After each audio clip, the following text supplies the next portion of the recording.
Hari ni kita pergi hunting. Kita dapat pun Nissan Skyline GTR ni. Okay. Yang ni memang cari, memang susah, memang banyak kedai sangat pergi. Kali ni barulah jumpa. Okay. Kita dapat yang color merah ni. Memang cantik ya. Tapi itulah, kad dia ni kad yang lama lah, bukan kad yang baru. Sebab kalau kad yang baru, dia akan gambar dia akan lebih kurang macam ni.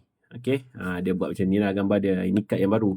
Kad yang 2026 ni 2025 punya version. Tapi dapat jumpa juga. Okey lah. Jalan sajalah. Ambil yang penting kereta tu kereta yang sama. Okey, yang ni lagi cantik lah. Dia punya detailing tu. Nampak tak? Memang cantik lah.